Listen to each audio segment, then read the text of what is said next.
All right, good evening, everybody. We're going to be starting our meeting for the Lynn Zoning Board of Appeals tonight, October 21, 7 p.m. If we can have a roll call of the members, please.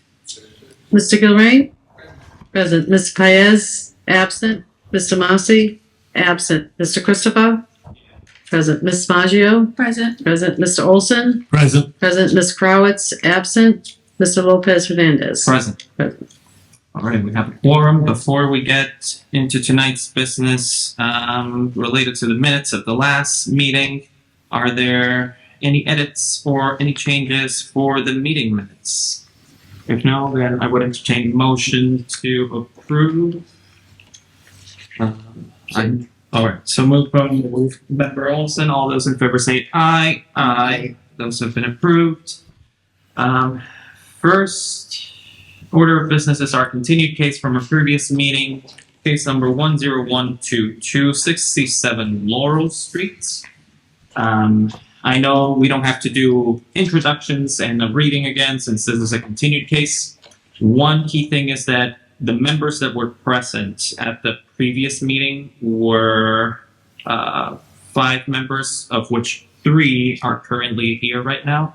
Have any other 2 members seen the last meeting recording? All right, that's great. So we can attend the case. So please come forward, and I know that we asked for an update and a few changes, so I'd like to hear a little bit about them. Okay. Let's see. So we redid a parking plan. This was 67 Laurel. So what we wanted to do was add a new 2-story dwelling behind the existing 2-family dwelling.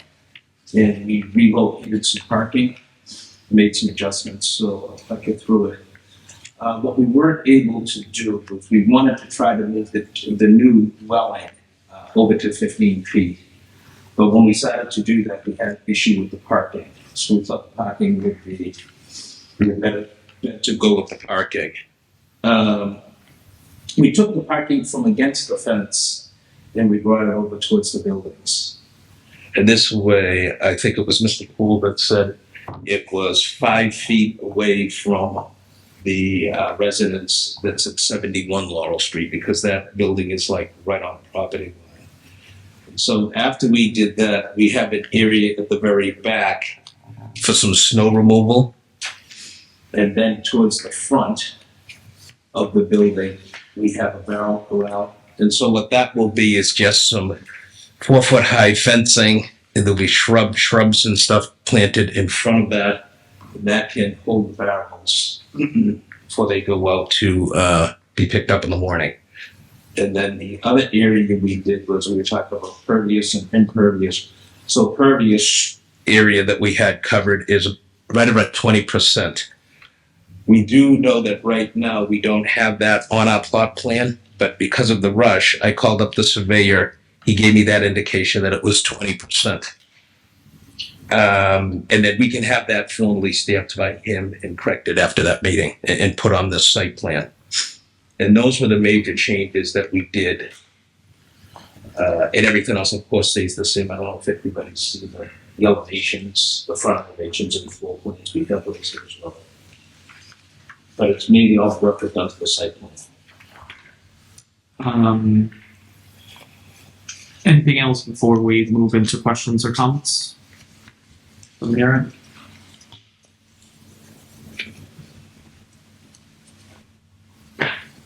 Okay. Any questions or comments from the board? Yeah, you said 20%. Is that the proposed impervious or the existing? Because we need both to compare. That's the proposed. Then what is the current? You can give us the current. So we're going to need the current as well. Mm-hmm. That's fine. Okay, for comparison. Yeah. Mr. Poole, in terms of the calculations, so for the city to be able to know if the board also has to determine if it has to also determine if the lack of green space is an issue or not that has to be resolved, does that mean that the official plot plan has to already have the calculations so that that determination can happen? All right. Yeah, certified plot plan, survey. Okay. And that was for that was for the existing And you- impervious area and then the in the new proposed. Yeah, so Okay. comparison, we'll have a number for the existing condition. Yeah. And a number for the proposed condition. Okay. Currently, our description for what the board and everybody, the public, has been able to read is that we do not have to take that into consideration. Sure. But we don't know if we have to because the Right. calculations aren't there. Sure. In terms of the plans, I know that we got some emails. When were these plans shared with the city? I don't have that timestamp either. Was this shared today by any chance? No, this was last week. Last week? Okay. Yeah. And really, like I said, the majority of the work was done to the proposed site plan. Not the existing one, the proposed. That's where all the new parking layout is. So the variance in the back, you need 15 feet. Yeah. You did some jockeying around and got 14.2. Yeah, that's the best we could do to keep that area in between the two buildings at 9 feet. I think It's it's like 9. a 10-inch Yeah, shot. Yeah. Okay. right. 10 inches there. Yeah. That's pretty close. So have the footprints changed, for like the survey? Has that changed since the September 15th plan? No, it hasn't changed. The footprint of the new two-story dwelling, is that what you mean? No, that hasn't changed. That's always stayed the same size. Yeah, you just moved the building. Yeah, I moved it in, yeah, because before there was more width in front of there, but by looking at the bylaws, it looked like 9 by 18 was your minimum required parking. Yeah. It's a standard still. Okay. What else can I say here? That we have we have 5 spots. I don't know if we were, so we're looking for relief on the last spot if it was 2 spots per unit. Okay. Yeah, and then also too, like I said, is by moving them from against that fence and property line to the other side onto the houses, we added some distance there. And the same thing with the width of the parking is at 20 feet at its narrowest. I mean, for just the parking and the driveway. How much space on the snow removal side on the? We're hoping that if it was in the winter that we would take up that whole grassed area that's in the back. So that area that says snow removal there, that's all a grassed area. Okay. And that's 4 feet. 4 feet. Yeah. 4 feet going from towards the front of the house. And then, of course, across the whole thing is 50 feet. Yeah. Yep. So between the rear property line and the edge of the pavement is 4 feet? Yeah, both 4 feet. Yeah. Can we just add that dimension on there just so? Yep, I can do that, sure. Okay. And this man will do a formal plot plan. I just want to get this information here and then get it for this meeting to get more feedback. Any other questions or comments? Just, it's hard to determine pre and post impervious. Sure. So if the post impervious is greater, Yep. then you may need to get creative on how you manage that. Oh, I see what you're saying. Yeah. Okay. So the area that's with the barrel crowd, does that have to be? That doesn't have to be paved or anything. It could just have stones. You know what I mean? Where the water could filter Yeah, maybe in between the stones. Impervious pavers, whatever. Yeah. Yeah. We can do that. You can use an infiltration, trench basin, whatever. There's different ways of engineering. Okay. I'll ask him on that. Yeah. So when you determine that, then you determine the best way to handle it for your client. Okay. So as far as that goes there, so what is required by the bylaw? Is that up to 30% or is it just depends on the calculation between the both of them? It's 30% required. Yep. And you have an existing amount. Yep. I want to see what that is. It may be less than 30% already. Right, right. And then the proposed, ideally, we don't want to make it worse. Okay. So what we want to do is at least try to balance what the current situation compared to proposed. We Yep. don't want to make it worse. Okay. If you had a bigger lot and Right. with 50%, Initially. you know, Yeah. green space, Yeah. You could add your building and still be within the 30%. We wouldn't Right. be talking about that, right? Because your calculation would show you have at least Okay. the 35%. Yeah, no, that's good information because there could be a couple of other things we could do to maybe get closer to the 30%. Yeah. You know what I mean? Yeah, it's up to you to get creative, but without the numbers, once Sure. you get the numbers, you can figure that out. No, not a problem. Yeah. What about the, if it's okay, I'm going to ask a few questions. What about the parking against the buildings? I didn't see anything for a bylaw on that or anything else there. In section 6, transportation, so you can't park within 5 feet of all the property. Can't park within the front yard setback. 5 feet? Say that again, I'm sorry? Front setback, so 10 feet from the street, 5 feet from the street. Yeah. If you're within 5 feet of dwelling on another structure. Yeah. You're 5 feet to your own house. Okay. The standard is, what's the hardship? So why does those give the variance, why the parking needs the variance? Hardship, there's no mention of hardship in the application. Why is there here, why is it hardship? Why does it need to be, as it is variance? This is going to be a separate dwelling for Fernando and his family. That's why they're having this dwelling here. That's why they needed it. Because initially we were thinking about, as I went back and forth with Mr. Poole by email, initially we were thinking about doing just an ADU.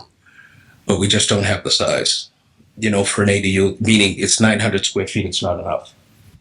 You know, we wanted to put in the 3 bedrooms and have a space where they could live there for a long time. No, not like in an apartment setting. There's no representation of what's wrong with the soil conditions, shape, or topography of this lot. It's a rectangular lot, more or less flat. One of these has soil conditions. The question is hardship. What's the hardship? Is that by having to build this size in that location? But you I see the section. So I'm hearing that we need a few things to address in terms of the actual plot plan and calculations shown. I'm hearing that it would be very beneficial to be able to talk to the board about the hardships and Okay. why division of Yep. the type of building, the amount Yep. of bedrooms, why is it a hardship? Okay. Is it justified or not? And be able to bring that to the board as well. Since we need the calculations in order to know what the board is going to be determining on for the green space, open space provisions of the new zoning code, we would probably have to be moving this to the next one. That's okay. So another continuation. So when is the next meeting, Jen? And because of voting, it's not going to be until November 18th. November 18th. All right. So that would be the next possible slot. What would be the time frame on putting all the stuff together?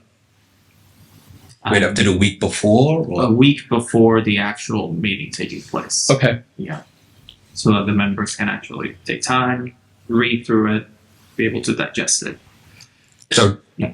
just like Ms. Bull was saying, then in that application that we'll write in the hardship, why we, in that part of it, because we said that what. Writing.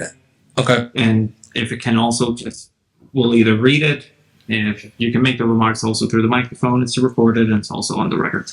Yeah, and is there any thoughts on the dwelling itself? Looks like it's 24 by 30. Reducing that 30-foot dimension slightly, so you get that 15-foot setback in the back. Yeah, that's what I was just thinking too, as I was getting comments back from you guys and girls, is that maybe that happens. Yep. To cut out maybe 4 feet of it, make it a little more square, but still able to get decent living space in the bedrooms mainly. Yeah. Yeah, it is a tight site to do this type of project, so. All right. Anybody else? Any questions? Yep. Here, sorry, could you just remind me of the nature of the existing dwelling? Yeah. It's a 2-story, And it's. a two-family, sorry, two-family residential. That I was on. There's 3 in the first, and there's currently 2 in the second floor, but there's a permit to build a third bedroom. Yes. So 6 would be. All right. There are no more questions. Thank you. very much. I have you sign the waiver. Um, Have you signed this? Motion to continue till. yes. We will do a motion to continue. I'm seeing none. Anybody here wanting to speak in favor? Seeing here nobody wanting to speak against. I go forward, looking forward to continue the case for the next November 18th meeting. And you want the plans by November 11th. Yes, Right. a little Okay. bit before. This is just agreeing that, you want to continue. You need a pen? Okay. Do we have a second on that motion? One second. All right, Edward Blanco seconds. Thank you. And if we can have a roll. Mr. Gilray? Yes to continue. Mr. Christopher? Yes. Yes to continue. Ms. Maggio? Yes, I could. Yes to continue. Mr. Olson? Yes to continue? Yes to continue. And Mr. Lopez Hernandez? Yes, to continue. Yes to continue. All right, we'll see you in November. Thank you.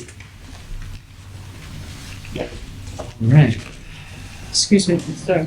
You got an email? Assessment the case so far. We have other business to discuss. for me. Attorney Lamanna, does this require executive session? I Any can other just time? email it, No. okay? All right. Good.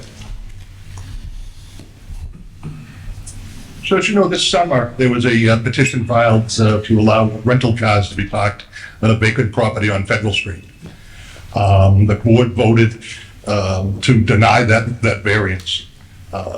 There are two pending lawsuits in Essex Superior Court, one initiated by the city of Lynn, seeking an injunction to have the cars removed. That court issued an order to have the cars removed in like 30 days. That's come and gone. Thank you. But the judge made it clear that that order could be amended by any court and any judge in the Commonwealth. My brothers filed suit challenging the denial of the zoning board of appeals. So thereafter, the mayor entered into some negotiations that would remand this back, 500 vehicles for 1 year period. My brother wants to add anything. There's some other concessions the city has, is working with the developer to try to develop this land long term. I think if you recall, we were here in June. One of the large questions was, who were the real owners? If you could answer that question today for the people at Demoulas and the Market Basket, that's a question that they're struggling with right now as to who's in charge. If you recall, and I pointed out at some point, the plan we submitted, the site plan had on it, DSM, Demoulas Supermarkets. So whether it's a new manager or a new president or whatever, there's certainly been a commitment on behalf of the corporation, as my brother has said, to actively market the property with respect to the time period between, to allow the continued uses, which were not only the parking of vehicles as a commercial enterprise, but the carnivals that have gone on, parking for the fire department. And we're heading into a season when they're going to use the toll line. And so an agreement was reached, and we have a document called a Memorandum of Understanding. Why we're here before you is to bring you up to date, but also I think my brother and I have talked about, even though the court has ordered it back to the Board of Appeals, I think the question is whether the Board of Appeals wants to, in fact, advertise again and have a hearing at your next meeting, because I think we can make that. That would be my recommendation. There is one neighbor since that's the vote to deny who's been in contact with the city and expressed some frustration with the current. But there is a limit of 500 cars, which is much lower than what was there beforehand. It is limited in duration for 1 year. As you know, there's no use variances, so it's not a situation where they can come back in 2026 and ask for this to be continued. Ultimately, it is up to this board.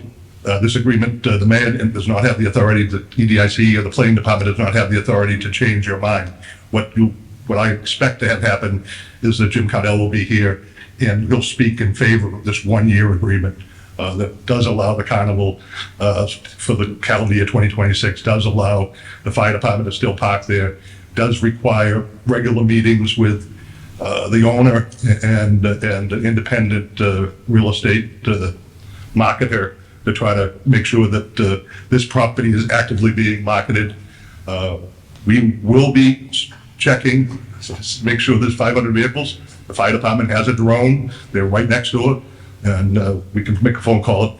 Paul and I have done that they put that drone right up, and with AI, if they take a picture of the parking lot, AI will give you an exact figure how many cars in there within minutes. But this was an agreement that the mayor and the EDIC director negotiated directly with the manager, Mr. Pacios, with some involvement from the attorney from the Moolis. So just a quick question. I know originally the whole area was developed, where Market Basket is now, under a special permit, correct? And there was some language with that. We also adopted new zoning for the property. And so I assume we need to grant this based on that new zoning. This was part of the thought about asking the court to remand it back. So it would date back to the original filing, which was under the last zone ordinance, which doesn't allow use variances. Okay. If this was a brand new application, as opposed to a remand, Right. the hands would be tied, and to the extent that the board is willing to look at this again and then under a different light. And again, the court is not saying that you are required to change your decision. I think that you can expect that EDIC and perhaps the planning department will, and the mayor's office may issue some letters saying the reasons why they think this is in the best interest of the city on a 1 year basis. I fully expect that to happen, but ultimately it's this board's decision how they want to vote. I'd be interested in seeing that agreement and both parties being in agreement, what the language is. Like, Organized, it was, And then that may be submitted as part of the public record of. Yeah. of- Besides the letters, the MOU itself. Right, just so we can refer to. Well, I'll send that up tonight. First, we have an in-service tomorrow, so the city hall's closed, but, I got one with me, I think. I think it should be advertised just for like at least one about it, but there may be more once they get word of it. I think the public needs to be aware of the terms of the MOU, and again, I can give you, And it has a sunset date, what that sunset date is for the agreement. Yeah. has all the signatures. To Attorney Lamont's point, the application was filed June 3rd, the new zone ordinance was advertised June 9th.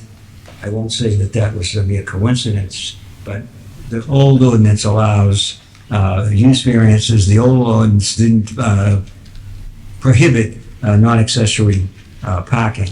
So it would be determined, I believe, under the old ordinance, and you're correct at that time too. The map, this parcel's been in 4 different zones over maybe 10 years. Right. Yeah.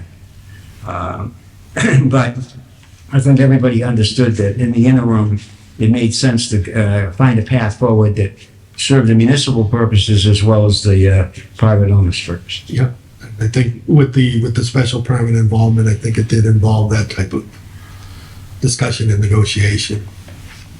So that's appreciated personally, but I think this board probably appreciates that as well. Any other questions for Attorney Lamanna, Attorney Vitale before we wrap up? So we can expect it next meeting, November 18th. correct. Yeah, we re-advertise. Yes, Okay. give all the butters notice, and Yeah. Thank you. You need that back? Yeah, you can keep it, yeah. Okay, That's a signed copy. and I'll send it out. Yeah. Thank you. Thank you. Thank you. All right. This is going to the next meeting? Yes. No other business at hand. Do we have a motion to adjourn? So moved. All right, I'll second that. All those in favor say aye. Aye. Aye. We are adjourned. Have a good night to both. Have a good night, everybody.